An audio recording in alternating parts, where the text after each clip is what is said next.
Welcome to the 8th SALL Forum on Sustainability. The theme is the Politics of Hope, People's Resilience and Resistance in Catastrophic Times. Today we have Lecture 9, Africans Uprising Against Resurgent Africa Rising, Authoritarian Neoliberalism by Professor Patrick Bond. We provide English, Chinese, and Spanish simultaneous interpretation. You can choose the interpretation at the bottom of the computer screen. We would like to thank today's interpreters, Mercedes Picot, Melissa Wiffany, Yang Xiangluo, and Li Menghong. May I first introduce the co-moderator for today's session. My name is Xue Cui, Margaret Dradi. I am Associate Professor at the Institute of Rural Reconstruction of China in Southwest University in China. I am board member of Asian Regional Exchange for New Alternatives and one of the founding members of Global University for Sustainability. I have been actively involved in the rural reconstruction movement in China since 2000. Dr. Ebrima is the Executive Director of Trust Africa, a Pan-African foundation that promotes responsible citizenship and accountable leadership and champions inclusiveness that is founded on justice. He has also, in the past, held other senior positions, including as Executive Secretary of the Council for the Development of Social Science Research in Africa, CATASTROPHIC, Africa's premier social science research council from April 2009 to June 2017, and senior research fellow at the Nordic Africa Institute in Uppsala, Switzerland from 2001 to 2004. Ebrima is a member of the expert group supporting the work of UNESCO Global Commission on the Futures of Education and the Scientific Advisory Committee of UNESCO's Management of Social Transformations Program. He is the co-author editor of several publications on higher education, academic freedom and social movement, citizenship, governance, and post-conflict transitions and development in Africa. I now pass the floor to Dr. Ebrima. Thank you. Thank you very much, Margaret. Hello, colleagues. Fraternal greetings from Dakar in Senegal. You could have added to the introduction that I am a very proud member of this forum, participant in the South-South Sustainability Forums. Been at the very first one with Patrick, with Pino Treno of blessed memory, with Professor Wen, with Lai Sung, with all of you, with Kenchi and all of them in Hong Kong. This was in 2011. And it's a pleasure seeing the forum continuing, getting better every year, more interesting, reaching out to more people, covering more interesting issues and in much more interesting ways. So I would really thank you for giving me the opportunity to moderate this panel with my brother Patrick. And it's a pleasure every time listening to Patrick, and a real pleasure having Aziz, another brother, as the discussant. Aziz, I had a chance to be a commentator of a lecture he was giving just 2 weeks ago on Pan-Africanage, recentering from a Pan-African point of view, basically the transformation processes, and it was a great lecture. I am just saying how happy therefore I am, and congratulations really to all of you, the organizing team, the lead group in the organizing team, which I'm sure is a large group, but Kinchi, Margaret, Professor Wan, and all of you, I really say congratulations and thank you for keeping this going all these years, and with all the sacrifices that you have been devoting to this. I know there are interesting stories how the first one was funded, where you took your personal properties to make sure that the forum did take place, which was a huge amount of sacrifice. I think people don't take the full measure of what it takes to get these things to happen. And even with COVID, you are demonstrating that the commitment is as strong as it has ever been and the determination to keep it going is as strong as it has been. And really, thank you very much. And so I think this presentation is going to be extremely important. Patrick, will be saying a little bit more about him in a little while. He is a professor at the University of Western Cape, in the School of Government at the University of Western Cape in South Africa, in Cape Town. He began his career at the US Federal Reserve Bank from 1983 to 85, while studying at the Wharton School of Finance, and then pursued doctoral studies in economic geography at Johns Hopkins University in Baltimore, in the US. After moving to Southern Africa in 1989, he served in the urban social movements, working on financial justice, based at the NGO Plan Act in Johannesburg. In 1994 and 1996, he worked in the Reconstruction and Development Ministry in President Nelson Mandela's office. He was, among other things, also the director of the Center for Civil Society at the University of KwaZulu-Natal for many years. He also spent time at Wits University before moving to where he is now at the University of Western Cape. Patrick has written a lot. He's a prolific writer, an excellent speaker, a great leader of the social movement of the South and of the global social movement. His best known work is Early Transition from Apartheid to Neoliberalism in South Africa, and other critical analysis can be found in his books, one of which is The Politics of Climate Justice Against Global Apartheid. The other one is, Against Global Apartheid is one other book, Talk Left, Walk Right, another book. Loot in Africa, The Accumulation of Capital in Southern Africa, Zimbabwe's Plunge, Uneven Zimbabwe, Cities of Gold, Townships of Gold, and so on and so forth. The list of Patrick's publications is very, very long. I'll introduce Aziz more, when his time to turn to speak comes. The theme here is Africans uprising against resurgent, Africa rising, authoritarian neoliberalism.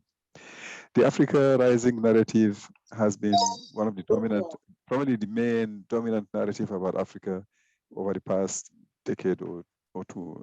Let me say it's been around all over the place, and it became the kind of new narrative following a much more negative narrative about Africa, fed by all the pessimism that there was about Africa being a hopeless continent, as a few magazines have tried to call it. We'll see that and hear that from Patrick when he speaks.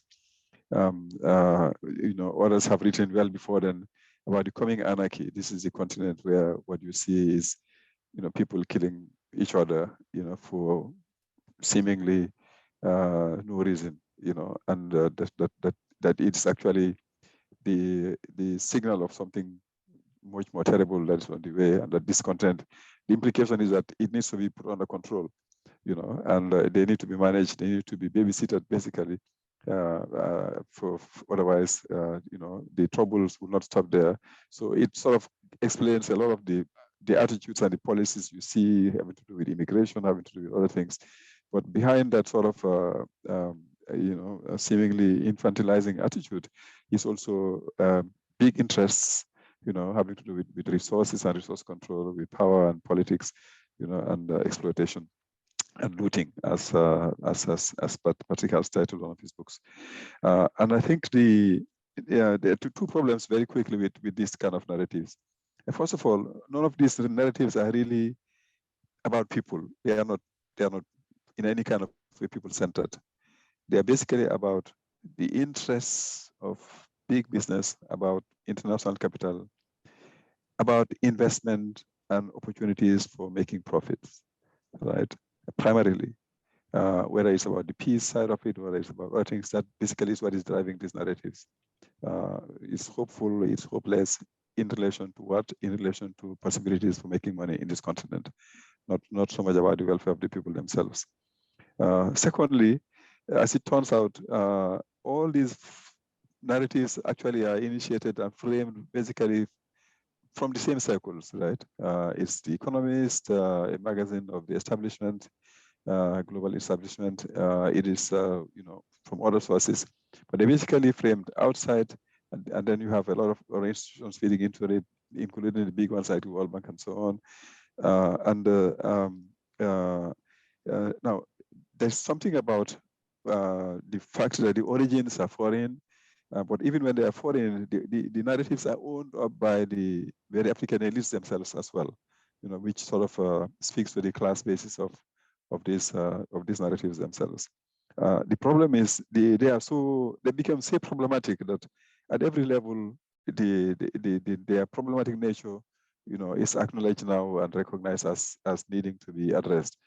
For example, in 2013, when the African Union was celebrating the 50th anniversary of the organization, of the Charter of the OAU, of Organization of African Unity, one of the conferences that were held actually had as its subtitle, "The need to reframe the narrative about Africa." Reframing the narrative. It was about development and future, but the need was underscored to reframe the narrative.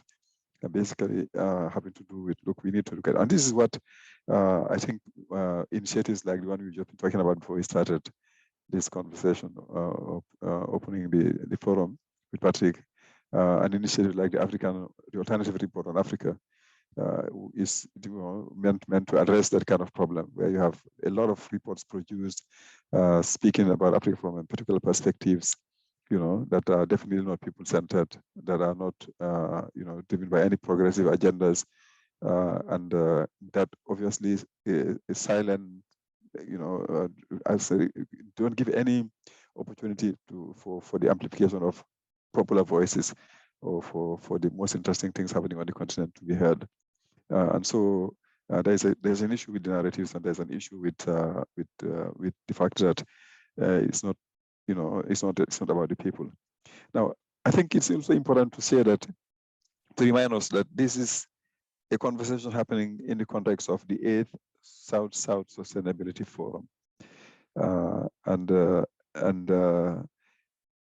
the whole concept of sustainability itself is a concept that, as has been proven over and again, it needs to be reclaimed by us in the South.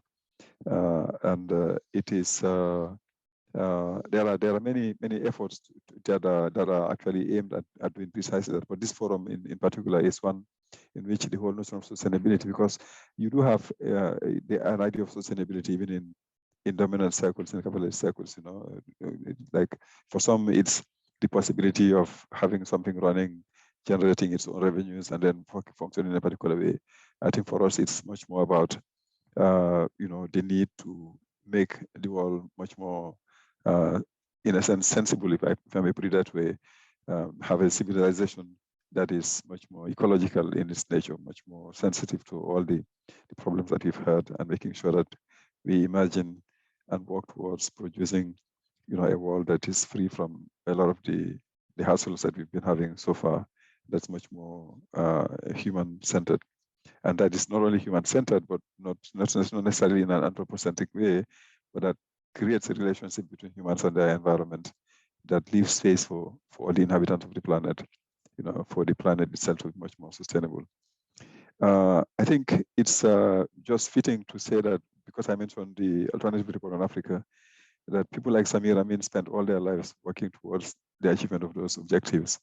And incidentally, this issue number 1 of the Alternative Report on Africa, was launched on the 25th of May this year, and it is dedicated to the memory of Samir Amin.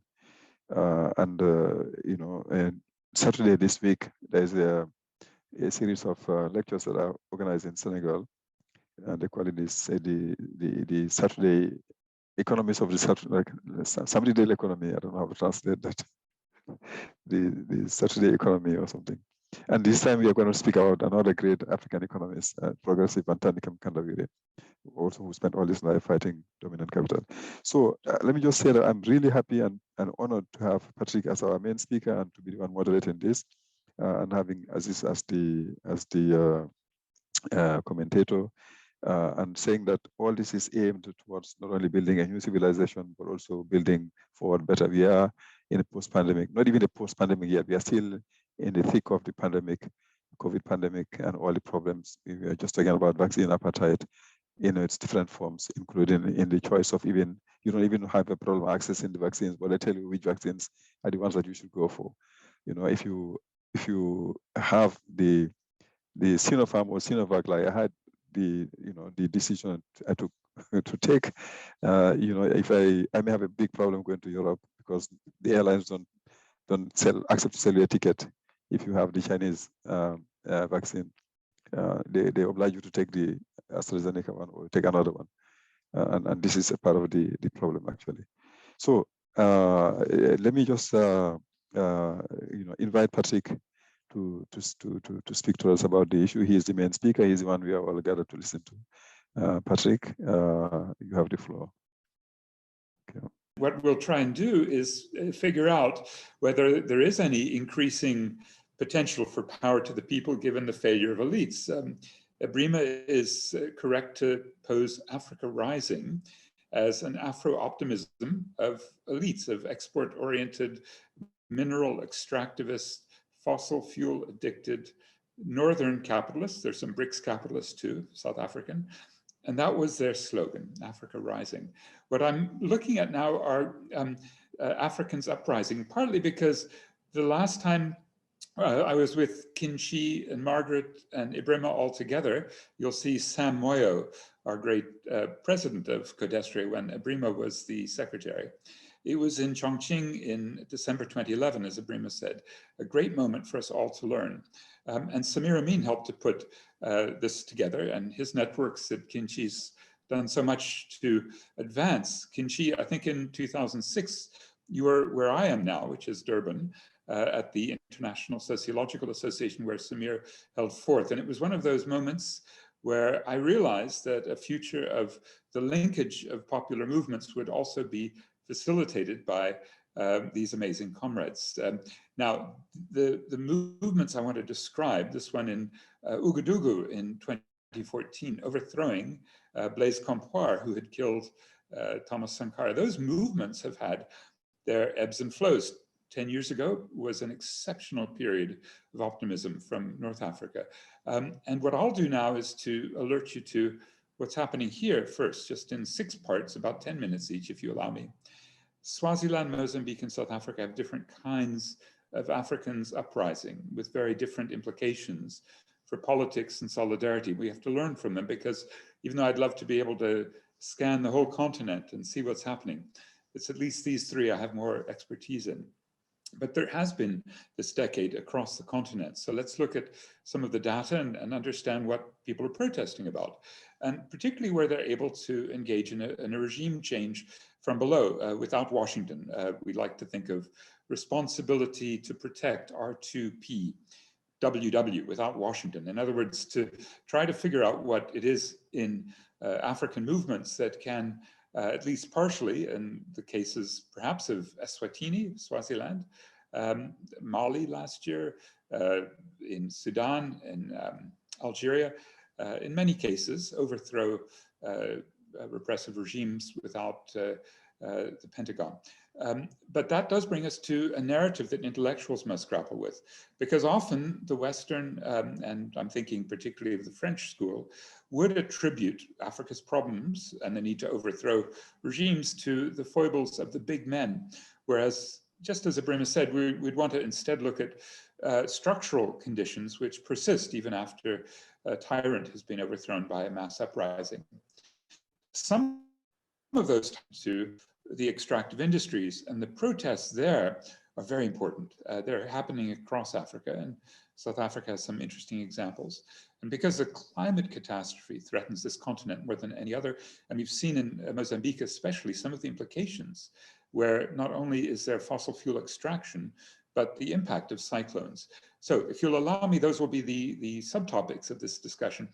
Quickly, a word on the database, which comes partly subsidized by that very US Pentagon we're all worried about. It's called Operation Minerva subsidized system, but it does very good work in doing monitoring of the media, especially in Africa. In Arabic language, but go into indigenous languages, and they pick up records of protests, of riots, of state repression. They even started doing it for the US. I think you all remember that a year ago, the US was in a state, you can see on the left, of lots of protests. The Black Lives Matter had really overturned the conceptions of racial power and privilege. And it was an extraordinary period that also then found its way to Nigeria with a similar sense that police repression, and in that case, the police special anti-robbery squad, could be abolished, and that was achieved in these protests. So you get a sense in scanning ACLED of the big picture, the big data. I'll try to show you in some instances, we need to go really deep. And those particularly three would be what's happening today, the last week or so, a couple of weeks in Eswatini, named Swaziland as a colonial power of Britain, and the monarchy, the last, well, with Morocco, the last in sub-Saharan Africa, that has been under particular fire. Then Cabo Delgado, Mozambique, I'll talk about, because there's lots of tragic displacement and a guerrilla war unfolding there. And it's partly over resources and gas. And then in South Africa, so we'll look at these quickly. I'm in Durban. It's very interesting because this man, the former president Jacob Zuma, was for much of his career after coming back from exile, after spending time in Robben Island with Nelson Mandela, he used this as his social base. It's his traditional ethnic base of the Zulu people, Durban. But his particular home base in Kandla was very much in the news last night because of the arrest. He's now in jail. So we'll come back to that question of a big man who goes down. This is the sort of data that you pick up of protests, of riots or violent protests in this nomenclature, although we have a more subtle way of thinking about it in a country like this, where disruptive protests might include violence against property or burning tires on the road to disrupt the traffic and disrupt business as usual, but isn't particularly violent. But state repression on the left, you can see if you look, for example, look at this part of the world in Southern Africa, again, very intense over the past few days in Eswatini, Swaziland. The Mozambique repression you see at the top, South Africa with lots of protests, especially in the major urban centers, Johannesburg, Pretoria at the top, Cape Town at the bottom, Port Elizabeth, and then I'm in Durban.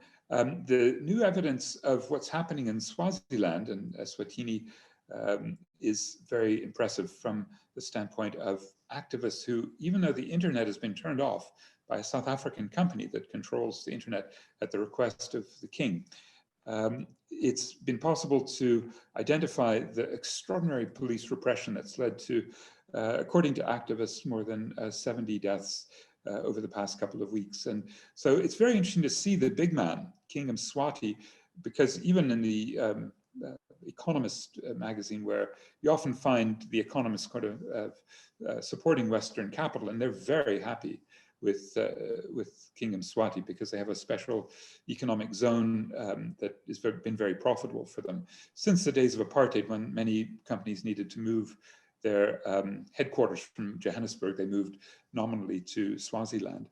But at that point, 1986, when the old king died, the rulers chose King Mswati. He was a 14-year-old. He was sent off to train in England to become a man of the world. And it's a question as to whether he's really calling the shots, but he is immune from prosecution. Political parties are banned, opposition activists are jailed, journalists are intimidated. And these are protests like elsewhere in Africa that we can turn to. So this was one of the typologies in which a democratic revolt has begun. It's very, very powerful. It's extraordinary how brave, how courageous, and also how much solidarity. This is a London protest last week. And particularly highlighting how the big man, King Mswati, is a big problem. And in the region, we're figuring out what are the solidaristic approaches. For example, would there be sanctions? And indeed, later on, if you're available, in about 3.5 hours, a very good group called ILRIG, International Labor Research Information Group, is hosting some of the key strategists from Swaziland to talk about what to do there. If we move from that kind of typology of a protest against an illegitimate and tyrannical leader to a different one, which is happening mostly in the Sahel, but it's an Islamic uprising at first blush. This is what's happening now in Cabo Delgado. Since late 2017, Islamic influenced youth, which often are called Al-Shabaab there, although there are several other names. ISIS, the Islamic State, has tried to take some credit. But in northern Mozambique, you can see there, they're disrupting one of the world's largest gas deposits and its extraction. The extraction began in 1998 with Tiny Roland's company, Lonrho, but then only in 2010 did Anadarko, which is a US company, and it gave way. It sold, as Occidental took it over, it needed cash, it sold to Total, a big French company, and they're looking to extract 165 trillion cubic feet of gas, about the fourth largest single site for extraction of gas in the world. Not just Total, ExxonMobil, the Italian firm Eni, China National Petroleum Corporation. I'll mention Galp because that's a very interesting case in Portugal, and the Korea Gas Company, and there is a Mozambique state company, ENH. And then there are financiers from all over, including the African Development Bank, UK Export Finance, which is hotly contested by Friends of the Earth, a £750 million loan to get Total up and running, US Exim, Italy, the Netherlands, the Thai, the Japanese, South Africa. These are all major state-based financing, plus 19 local foreign banks. So here's what activists are doing against Galp to basically decorate using a kind of jujitsu delegitimization tactic all over Lisbon. So I think this is the kind of thing that complements the pressure that's being felt by the Islamic rebellion, which includes these attacks. Here's where the sites of the attacks all over Cabo Delgado province. Now, what the government with Total did was bring in mercenaries. Starting in September 2019, the Russians came in from Moscow, a group closely linked to the Kremlin, the Wagner group, and they lost 11 men quite early on and left. It was too difficult. The Dyke Advisory Group, run by a man, Lionel Dyke, who calls himself a Rhodesian, still today, who's based in South Africa, they worked there and they may be coming back. There's some rumors that it was a different name. So the Dyke Advisory Group is in and out, and they're critiqued by locals. 53 witnesses told Amnesty that they'd committed gross human rights violations, again, on behalf of Total and the Mozambican army. Now, the one I worry about the most is a new mercenary group called Paramount. They don't call themselves mercenary, but Ivor Ichikowicz is Africa's main arms dealer, and they call themselves trainers, and they've just brought to help with the training a group called Burnham Global, which had worked mainly in Afghanistan and Iraq, a British company, which Paramount, Ichikowicz's company, just took over. So they're doing training of Mozambican troops. They have a very, dubious reputation. Joyce Banda, the first president in Southern Africa, a woman, was basically unseated in 2014 because of the corruption associated with jets and also boats that were acquired through Ivor Ichikowicz. So that deal that he had done was undone. But you can see a picture of him here promoting his work with Saudi Arabia. You can see he's got race and gender, kind of politics that are reminiscent of the sort of Joburg male mentality. And his special armored troops carriers called the Mbombe have been found also in Libya via Jordan. So there's lots of dubious ways in which the companies in Southern Africa, the mercenary groups like Dyke and Paramount operate. And I would begin to call this a sub-imperialism. And I'll explain what I mean. I think it's going to, unfortunately, go hand in glove with the state. The South African state hasn't always worked, although Ichikowicz has been very close to Jacob Zuma. But there is a call now by a number of groups, I'll mention them, to de-link from this kind of relationship of sub-imperial power, basically in support of Western multinational oil companies. From the Women in Mining, WOMAN, Samantha Hargraves, and from Justicia Ambiental, Friends of the Earth Mozambique, Annabella Lemos, have argued that Cyril Ramaphosa should end state financing of what's happening, the gas extraction that I've mentioned, investigate these security contractors, the ones I've mentioned, especially Dyke and Paramount. And then, this is the critical advance that I'll conclude this talk with, acknowledge a climate debt and pay Mozambicans, especially Cabo Delgado residents directly, since there's serious problems with Mozambican elite corruption, to leave the gas and oil underground in exchange again for a climate debt, an Ecuadorian strategy called Yasunization. Now, in contrast, just to again paint the picture of what a second kind of uprising looks like, this is not just against the Mozambican government and the big French oil company operating most closely in Palma and in the rest of Cabo Delgado, but the South African government now choosing sides. Unfortunately, choosing sides, as the foreign minister of South Africa, Naledi Pandor, said when she testified to Parliament, because there's great opportunity for South Africa to import natural gas from Mozambique. And South Africa's security agencies need to enhance their capacity. In other words, we need to send in the South African National Defense Force, SANDF. And that decision was made late last month, and there'll probably be more than 1,000 troops going in. They have gone into other places, Lesotho in '98, which was considered a general disaster in defense of a government that was seen as illegitimate, in which a number of Basotho troops were killed, but particularly in Central Africa and Southern Africa in the form of their roles as peacekeepers in the Democratic Republic of the Congo, where especially rape and turning a blind eye to a massacre, where the protests against the SANDF, SANDF in Eastern DRC have been very intense, even in the last few weeks.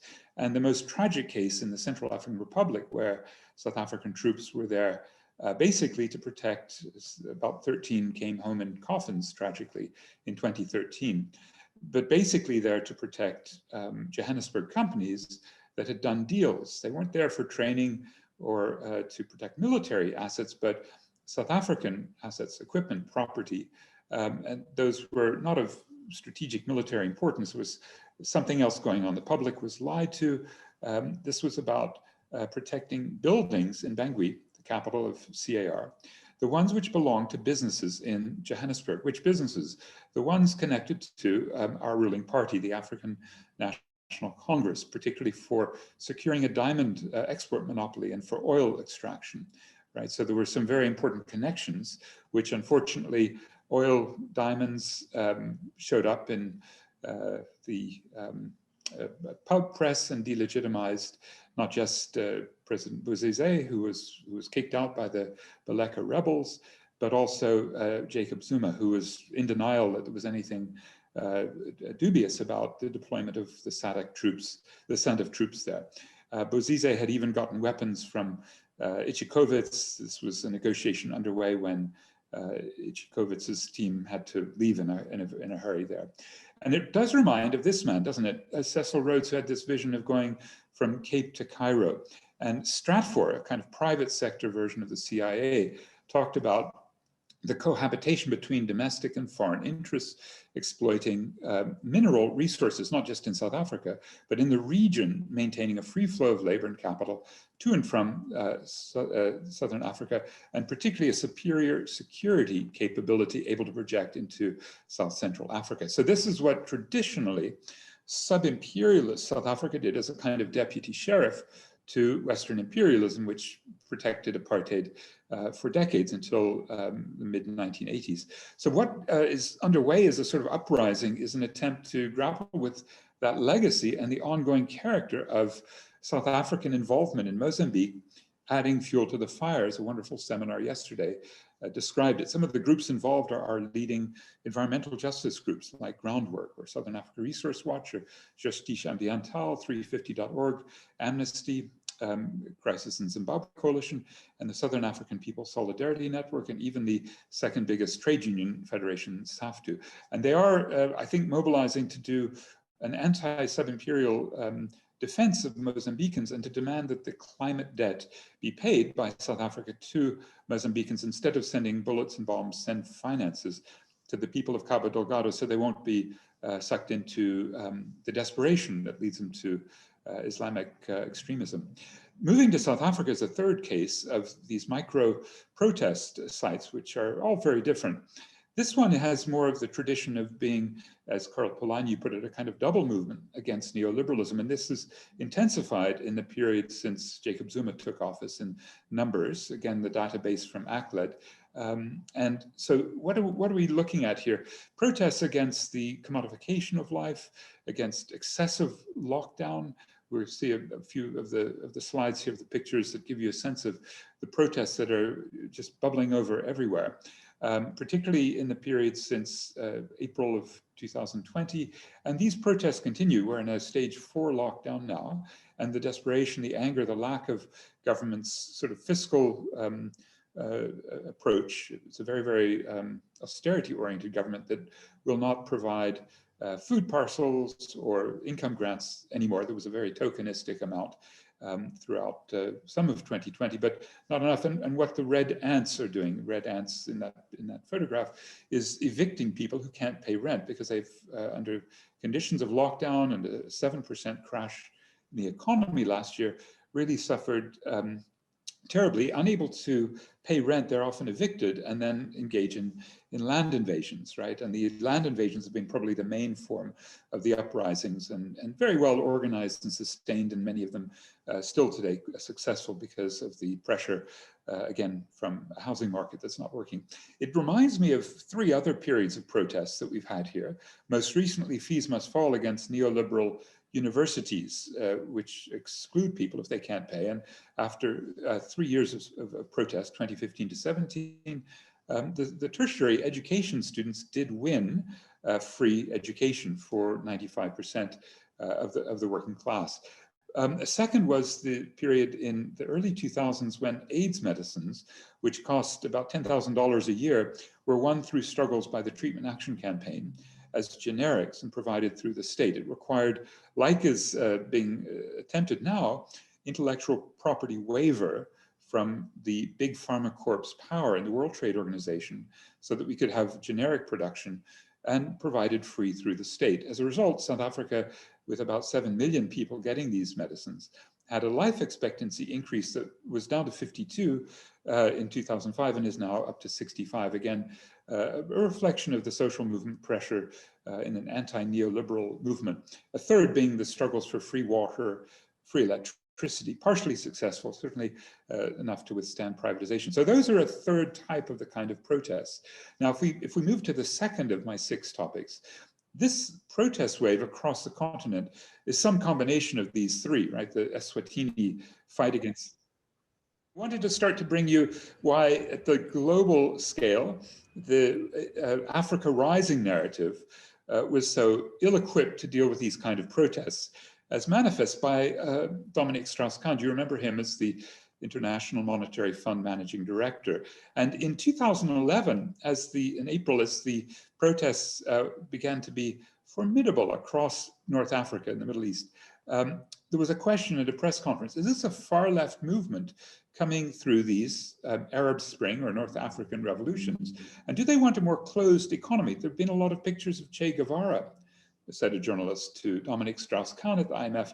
And he said, yeah, that's a good question, because there's always this risk. Now, it's very interesting to look at what his understanding of the character of the structural problem. He thought that one manifestation might be an increase in protectionism.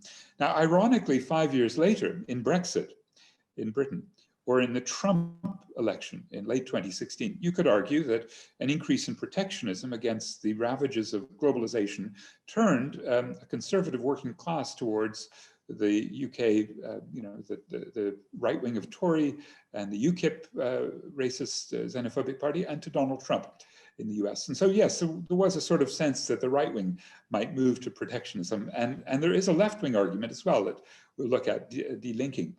But what Dominique Strauss-Kahn thought was interesting, he said, no, that's not going to happen. The man in the street knows this is no good solution, right? The closed economy is not the way to benefit. Yeah, And excuse me, Patrick, could you speak slowly? Or slowly, yes, I Yeah, will. because our interpreters, request. Yeah, thank you. I will do so. Yeah, thank so you. So we're in a globalized world, says Dominique Strauss-Kahn. There's no domestic solution. Now, this is interesting to me because sometimes Strauss-Kahn was considered a Keynesian, and John Maynard Keynes opposed globalization of capital. He said we need to minimize rather than maximize economic entanglement among nations, but let goods be homespun. In other words, import substitution industrialization. And above all, finance should be national, as he wrote in the Yale Review in 1933. A globalization of people, a deglobalization of capital, right? That was the policy, I think, is quite similar to Samir Amin, one of our greatest ever internationalists of people. And in his book, Delinking, and his general theory about why underdevelopment was happening in poor countries, the peripheral systems are dominated by, in a case like South Africa or Brazil, production of luxury goods and exports, mineral exports, cash crops. But what we need was to have growing, let's say, a break with the international economy, a delinking strategy to have growing sovereignty. And that's what, as Ebrima said, the alternative report on Africa has been trying to do. And my last time with Samir and Ebrima was in Dakar, putting that document together was very, very important to say how Samir Amin saw extractivism and the need for a more appropriate industrialization. But if we go back 10 years, Dominique Strauss-Kahn and The Economist and the World Bank didn't see that. In fact, they thought these countries like Tunisia and Libya and Egypt were very stable. They had only moderate risk, if you recall the risk analyses. And Strauss-Kahn even went to Tunisia, where the then dictator said, he said to the Tunisians, economic policy adopted here is appropriate, is the best model for emerging countries. An impressive reform agenda, favorable prospects. So this is where the Tunisians, especially Ben Ali and his dictatorial family, gave Dominique Strauss-Kahn the Order of Carthage. But within a couple of years, in 2010, Mohamed Bouazizi had recognized these economic policies, including a new value-added tax and a crackdown on informal vendors, as being intolerable. He self-immolated, and with that sparked the North African uprisings. It was interesting, even in February of 2011, the World Bank was still saying Tunisia, Libya had very low risk. And this was partly because of Africa Rising rhetoric that was coming from especially The Economist and Time, but all over, you could hear Africa rising in this period. And there was this period in the commodity super cycle uptick from around 2002, where per capita GDP growth was relatively high. It did crash, however, in 2015. That was the year the commodity super cycle came to an end. I mean, it's picked up again now, as you see, but there are two other dimensions: the lack of vaccines for Africans, and also the massive debt that Africans are paying, that mean we won't really see this kind of uptick in GDP because of the drain and the internal lockdowns. But you can see the number of references to the term Africa Rising collapsing after that. So instead, we are going to look at Africans uprising in this decade. The African Development Bank acknowledges this. It wasn't just a one moment of North Africans in Tunisia and Egypt uprising, but it continued on into, I think Ebrima will remember the struggles to prevent Wade from getting a third term, or Ugandans walking to work, or Kenyans or Zimbabweans or South Africans, and in early 2012, also Nigerians. Why were they protesting? Many different reasons. Let's think about this, if you will, briefly from the standpoint of urban and rural, because in US circles, that was the first way that particularly the extent to which liberation struggles could modernize their societies would reflect whether governments in turn would be autocratic or more stable democracies. Urban social movements in Ghana, Senegal, Tanzania, and South Africa had more stable democracies. So this is one way to think about the structural basis for whether Africans' uprisings would overturn autocratic or unstable democracies. Another way is, again, in the cities with labor forces. And the World Economic Forum was quite rigorous about assessing the world-class struggle in its global competitiveness report. Here, this is just one sample year, but most of them are fairly similar. These are the top 10 countries where the workers are under control. They're well paid.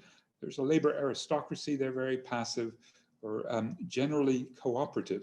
Switzerland, Denmark, Singapore, Norway. So those are very, let's say, acquiescent workers.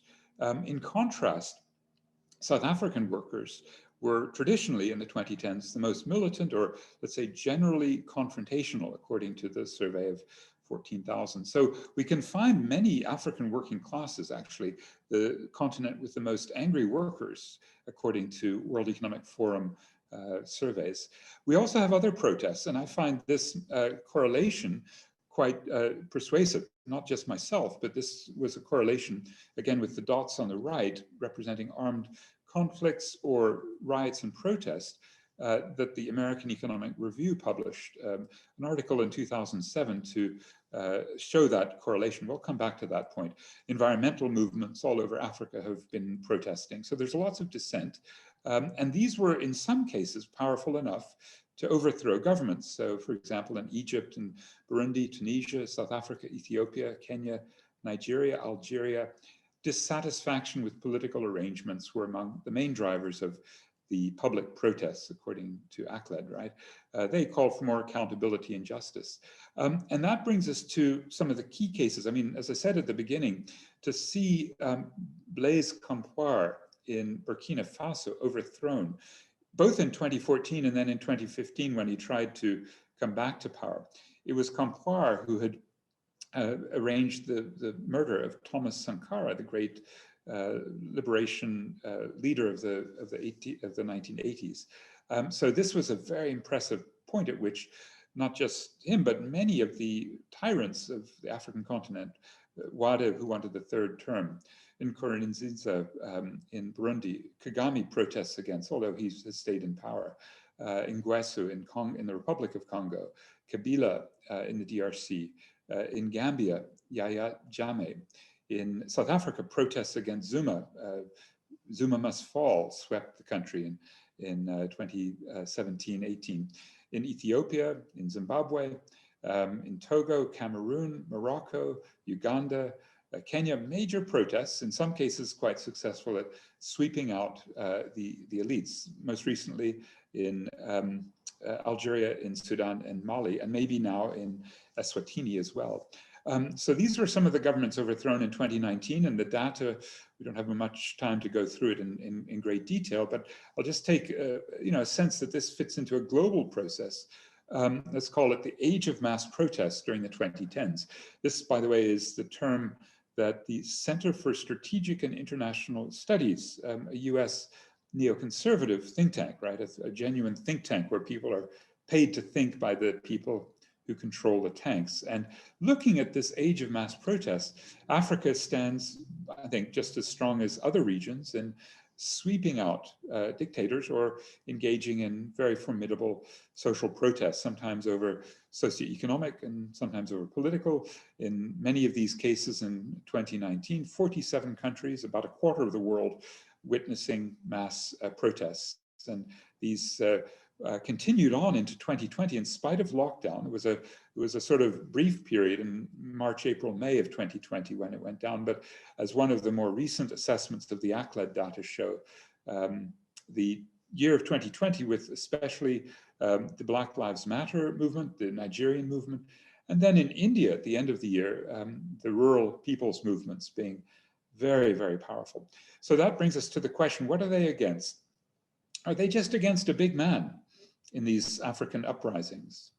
Or are they against something that's deeper and more structural?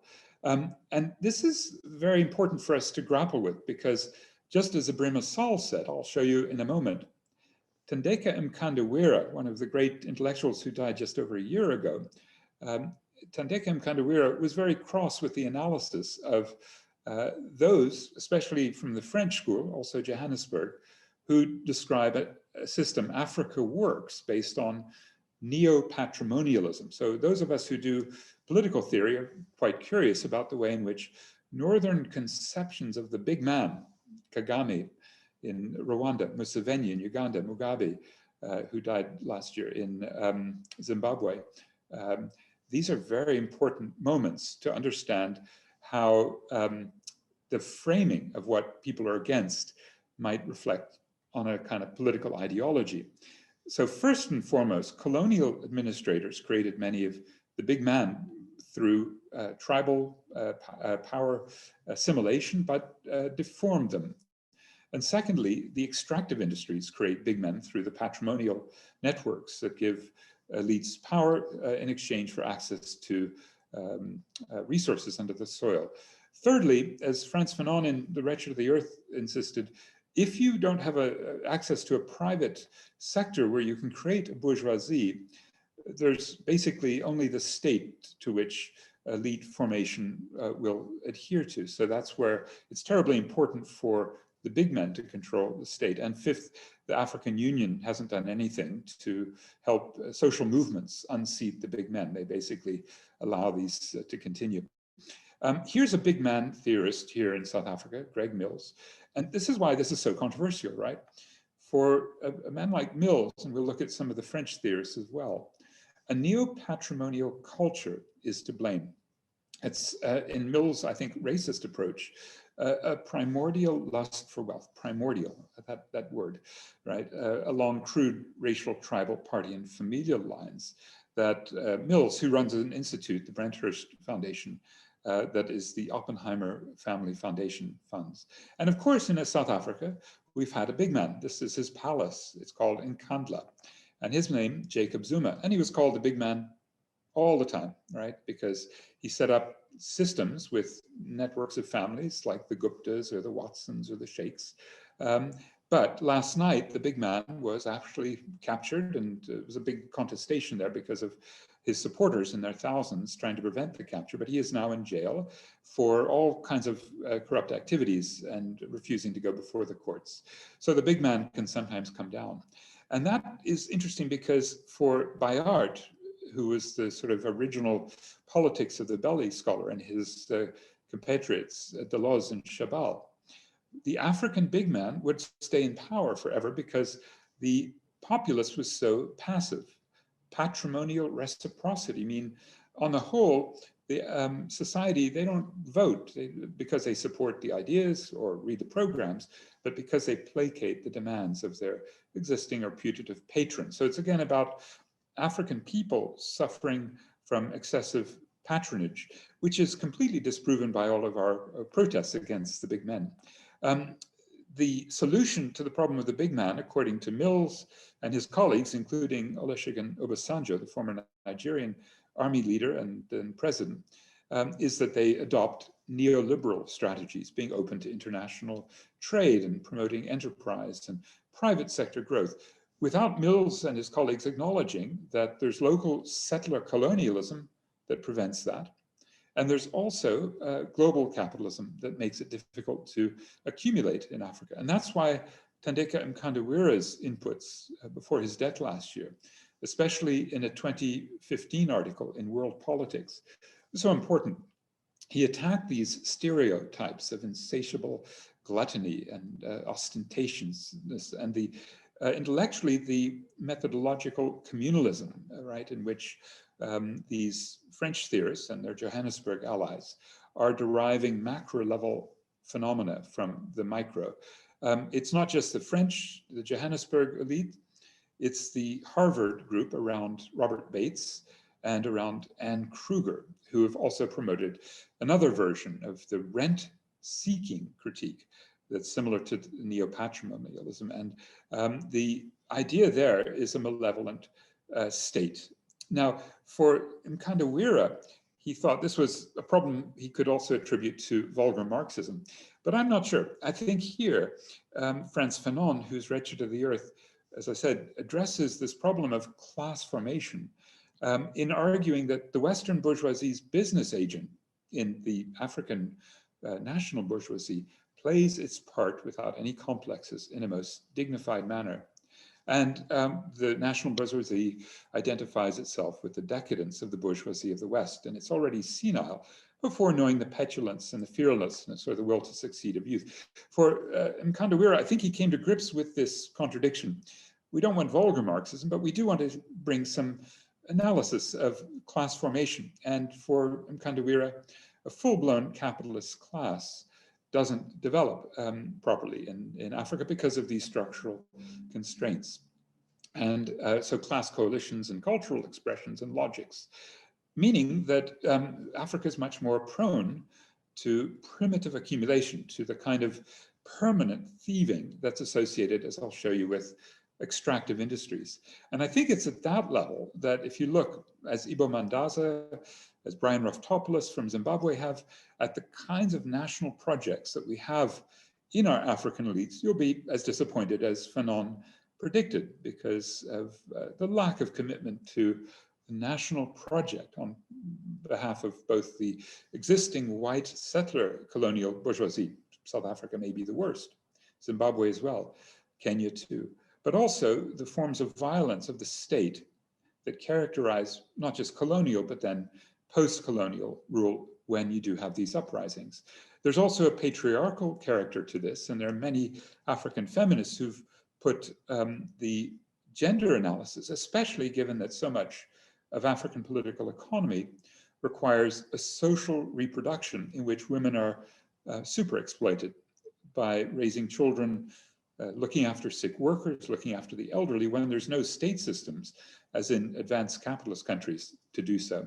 So the feminist angle on the need for uprisings against patriarchy and patriarchal capitalism is very, very important in all of this. Claude Ake made similar points about this global relationship, the major agents of Africa's development being governments, multinationals, the IMF, the World Bank, and the imperial powers. And it's that part of the revolt, the IMF riot, that we can turn to, because there was an effort by more nationalist and patriotic and sovereignty-oriented Africans. The most prolific, perhaps Adebayo Adedeji, sometimes working with Samir Amin, though they had a falling out.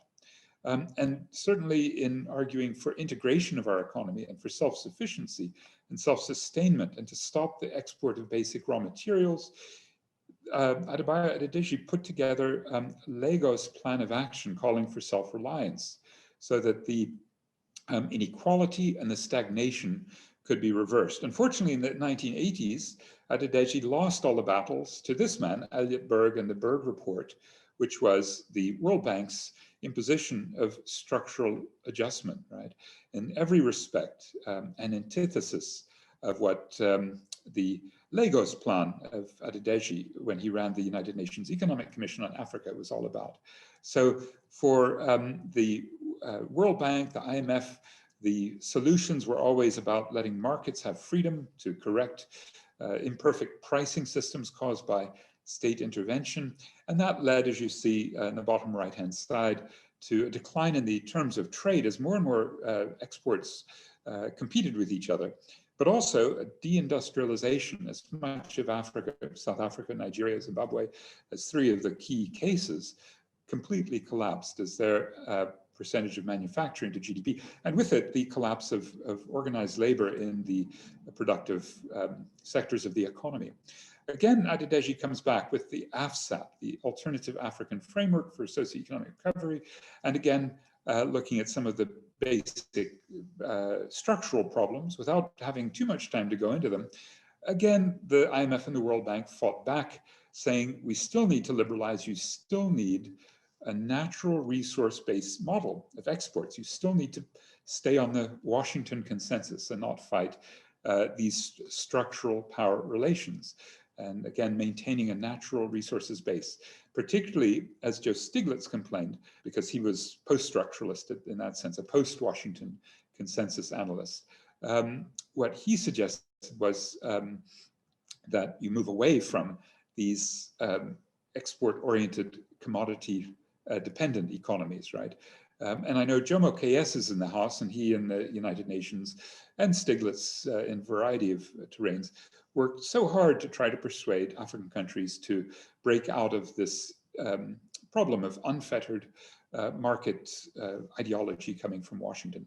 Now, the actual claims by the World Bank and IMF that their contributions through structural adjustment were working came in a very interesting way. I think, we'd make the case that the structural conditions remained throughout the 80s, 90s, but as in the 2000s, African countries began to emerge and commodity markets turned up. There were countries that also pulled out of civil wars, Mozambique, Angola, Sudan, Liberia, Rwanda, and for many of the economists writing in this period, this was one of the great debates. Shanta Devarajan, a conservative from the World Bank, arguing that the real solution to Africa's problems remained the Washington Consensus. And it was wonderful from his standpoint that the African leaders were recognizing we weren't imposing structural adjustment on them. And he would use these countries, Rwanda, Uganda, Mozambique, as examples.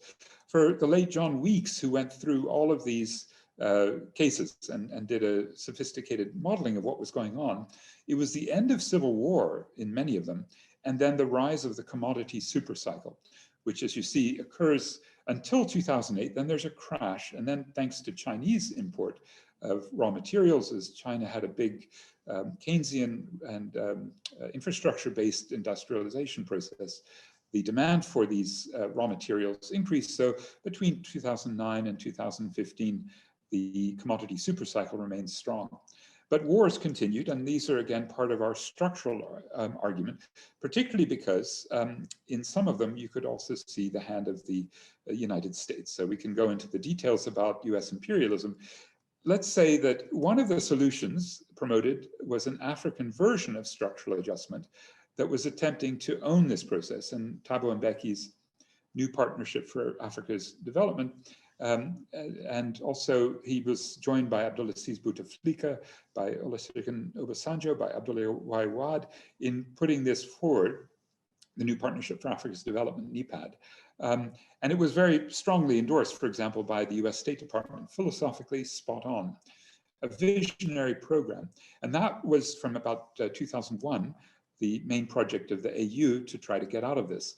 And without going into all the details, since Ebrima was part and parcel of a critique, I thought, with Third World Network Africa, it was very important that African intellectuals and social movements got together to say, this isn't what we want.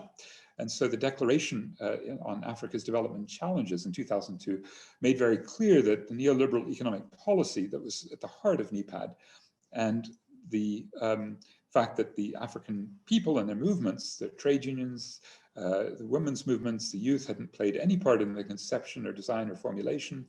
Marginalization of women would continue.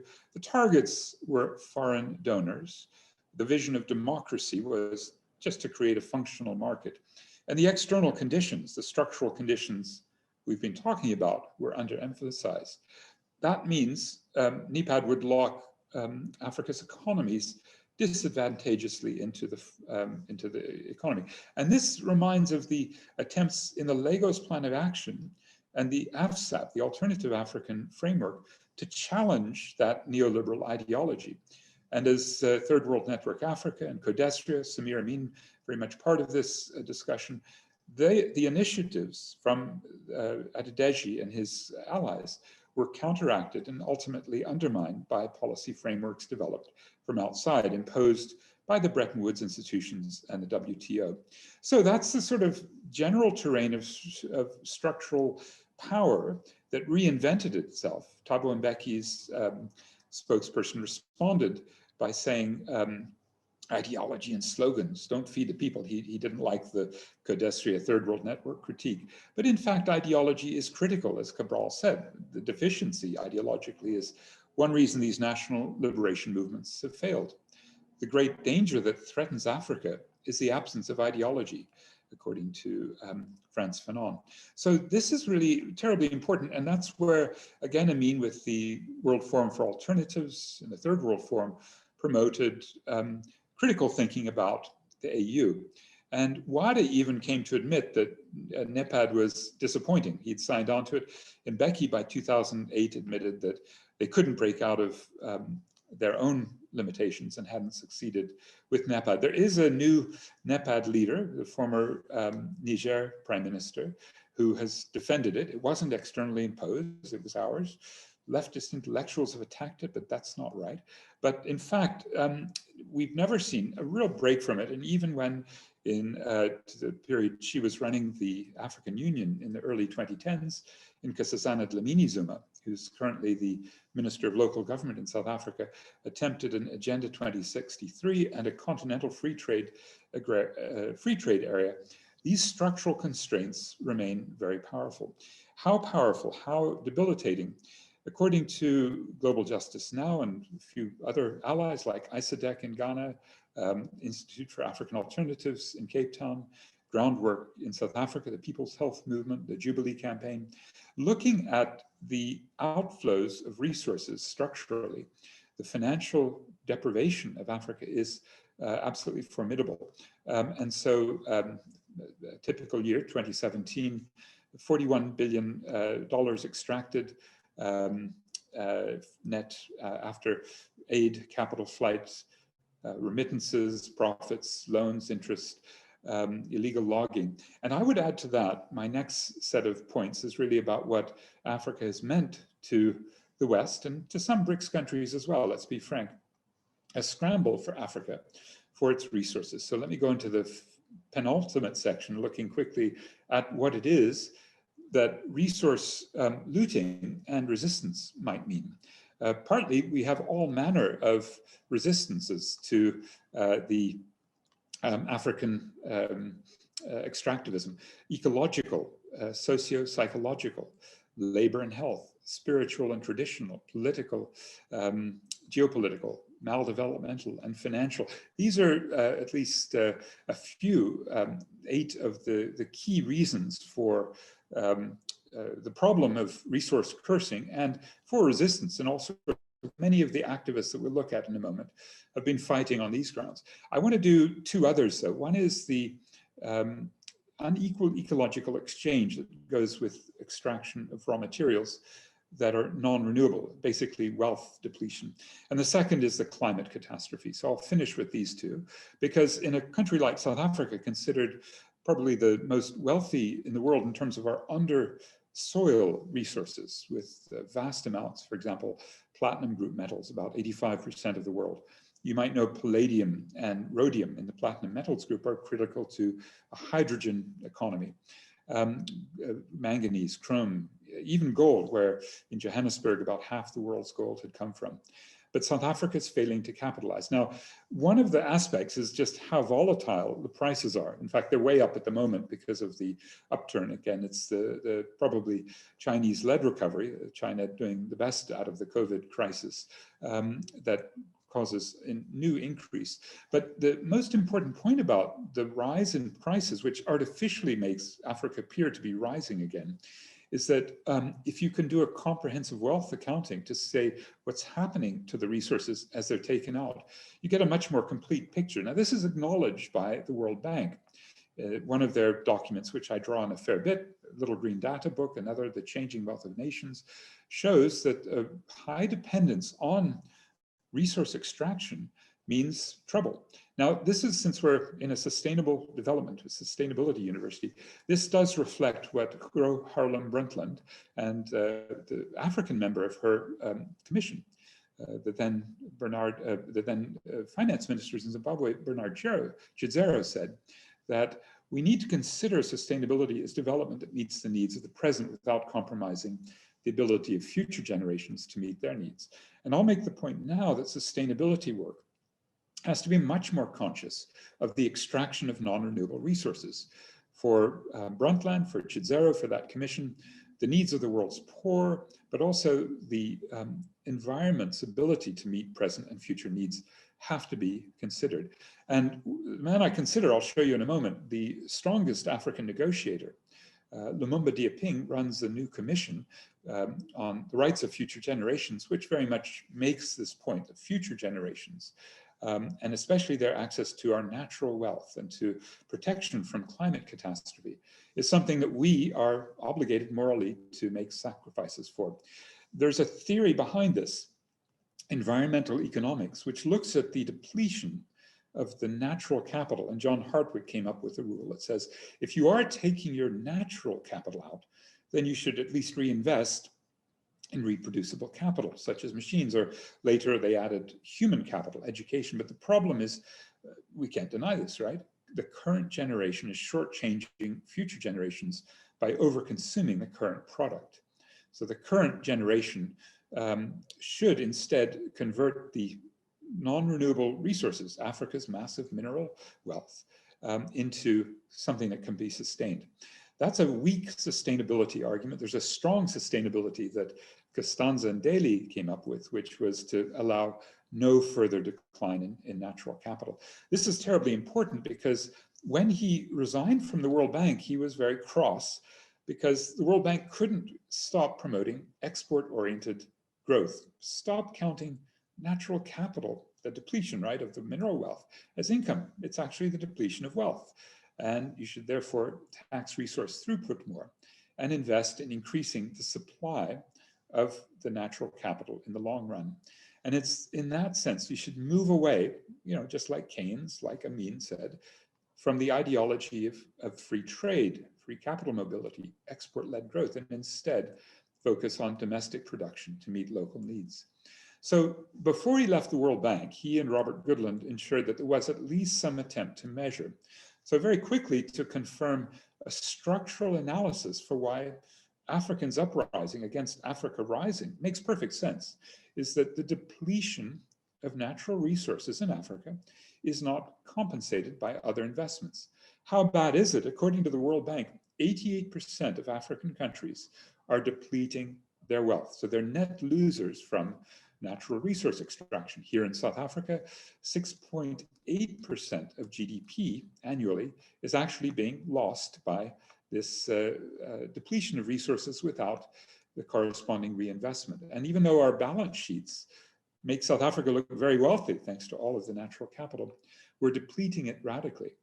The Gaborone Declaration actually acknowledges, in Gaborone, in the capital of Botswana, Ian Khama and the World Bank and Conservation International did at least give us this weapon, that recognizing the limitations of GDP as a measure of well-being means that what governments and companies should do is integrate the value of the environment. Now, I don't like calling this natural capital accounting, but it is a way to say that for the first time, we should really promote an analysis of why depletion of the natural wealth and the pollution associated with makes Africa's export-oriented trajectory, makes Africa's extractivism untenable.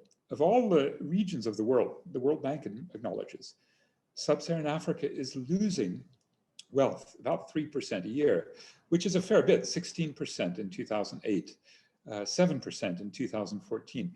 That's the annual loss of wealth per person. And that is a huge decline on a very low base. And in some countries, like Angola, 68% of its wealth depleted because of the petroleum and diamond depletion.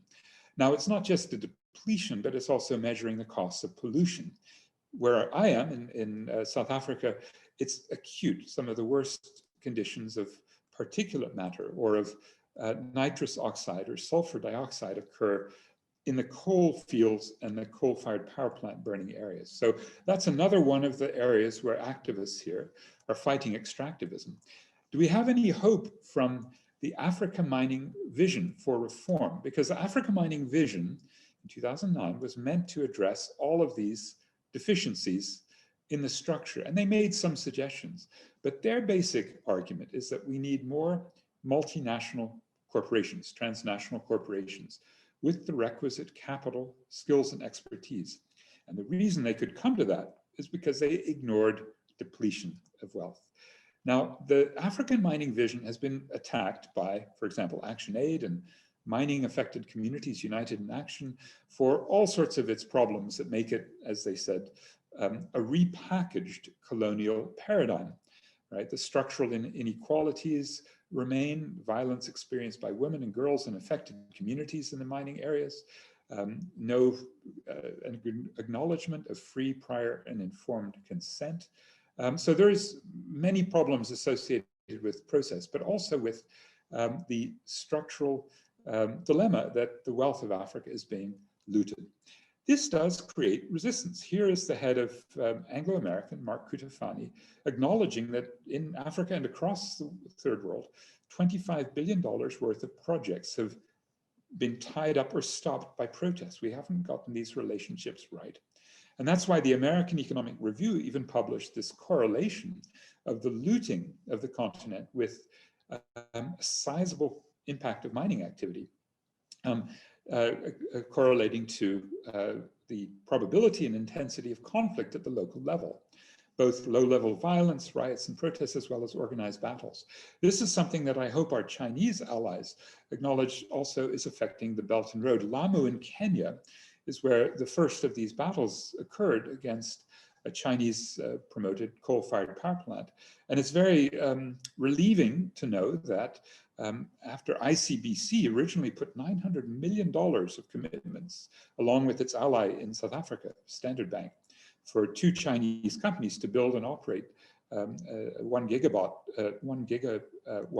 coal-fired power plant, ICBC actually did withdraw due to the project's environmental and social risks. And when they did, the Kenyan government did so as well. So this is one of the first, I think, instances where the Belt and Road, with its strong emphasis on carbon intensive and coal-fired power plant, ran into opposition. And for whatever reasons in the ICBC, we're grateful that that changed. But to come to the very final quick section, which deals with climate.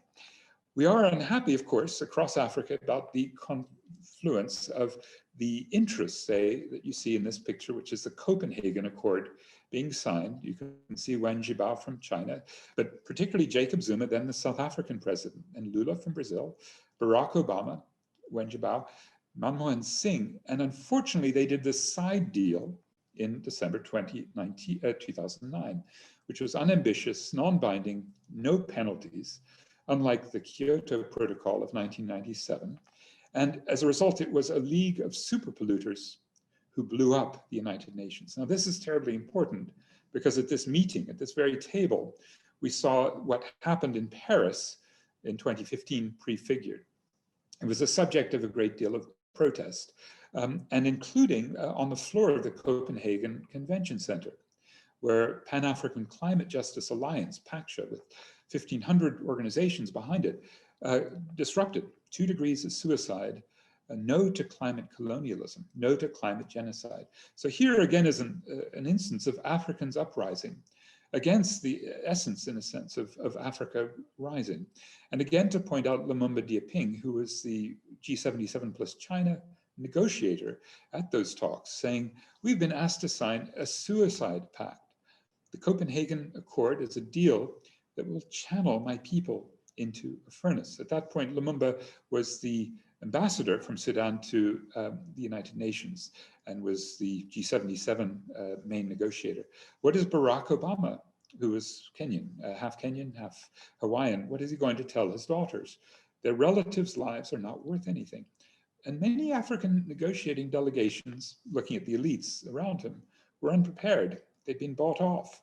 South Africa had delegation members that sought to disrupt the unity. So South Africa playing, let me be frank, a sub-imperialist role in this conflict, one that coincided very closely at the time, Maite Nkwana Mashabane, with Hillary Clinton, with Northern interests when she hosted the COP17. That was the climate summit in Durban here, where I am, along with the UN chief, Christiana Figueres. And that was a very disappointing session for third world interests and to put a lock on northern emissions. It was an extraordinary time with protests outside. This was South Urban Community Environmental Alliance and other local allies here organizing a march of about 10,000 people. A site of extreme climate injustice followed.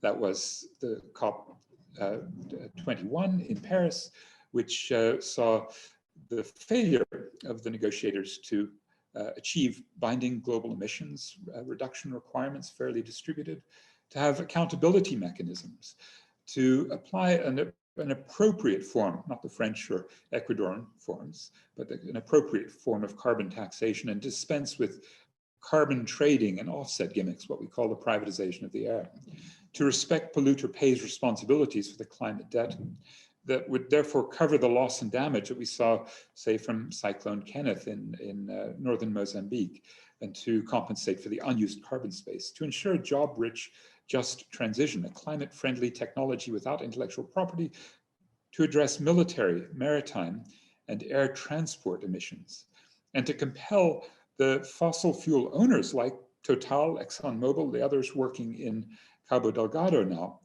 to seize new exploration and to revalue unburnable carbon, right? To leave fossil fuels underground. And it turned out that all of these warnings and all of the fears were particularly well founded for Southern Africa, for Mozambique, along with Puerto Rico, Myanmar, Haiti, Philippines, Bahamas, Bangladesh, Pakistan, and Thailand. These were the hardest hit areas during the first 2 decades of the 21st century, with more still to come, warned the late Kofi Annan, and that we've seen in West Africa, in the areas around Ethiopia and Sudan, in northern Uganda, the eastern DRC, Rwanda, Burundi. These are the areas that are considered to be the most vulnerable. And we saw that in Mozambique with the worst cyclone in terms of damage, over 1,000 dead in March 2019, Cyclone Idai. Durban's rain bomb, I'll show you, occurred a few days later. And then Cyclone Kenneth, exactly where Cabo Delgado extraction and where al-Shabaab's revolt have come, because a vast number of the houses were just simply destroyed by the worst cyclone in terms of the wind speed, 225 kilometers per hour ever experienced. And then this year, locust plagues, which have come again from climate-related factors of excessive moisture that allowed the locust to come through the Horn of Africa. Now you'll find the resistance to all of this at ejatlas.org, even more so I think than with ACLED. This is a group based in Barcelona, and especially in looking at the African protests and resistances to environmental injustice, you find them many correlating at a local level with the struggles against fossil fuels more generally. These are some fossil fuels and EJ struggles around the world that correlate to what I think could be the kind of global movement.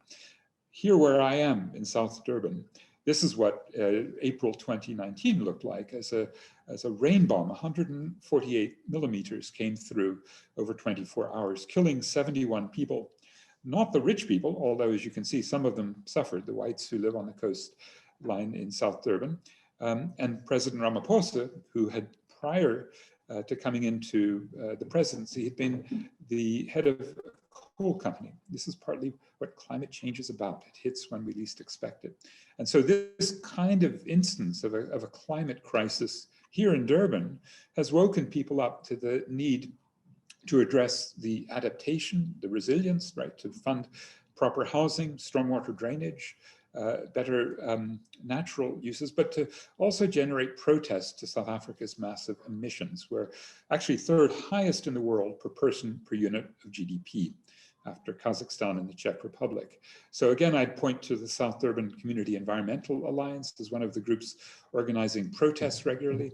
And there are the children here in South Durban fighting hard from their elementary school, which is right between refineries, the largest refinery complex in Africa, in South Durban, demanding to leave the oil in the soil. It's one of those sites of struggle where I'll stop there, because I know I've probably gone on a little bit more than my 1 hour, But I hope that that gives you a clear sense of the extent to which we have in South Africa, in Africa, a combination of uprisings against the orthodoxy that says more extraction, more structural location in the world economy in a dependent mode, and more fossil fuel abuse, both by extracting the fossil fuel and by failing to get the climate debt payments that we need to protect Africans who are vulnerable from this terrible crisis. To me, some of the most exciting ways forward would be in finding the combinations of community movements, of the environmentalists, of labor that needs the just transition, of Africans across the continent worried about these conditions, and particularly because it's future generations, and at the core of this project of yours, it's the youth and it's future generations that have to be beginning in whatever way is possible to hold us to account. To sum up, I've given you some of the statistics and the data to show where the protests are coming from. And I've made the case that this isn't the problem of the big man of culture. This isn't a problem of state corruption entirely. That's a problem in particular places, like today in Eswatini, where King Mswati needs to be overthrown. But instead, it's a more general problem, isn't it, of the location of Africa in a world economy that still simply wants raw materials to deplete the natural wealth without putting back, without compensating. And it's in all these respects that Africans need to continue and intensify their uprisings against Africa rising, especially when authoritarianism and neoliberalism exacerbate these very problems.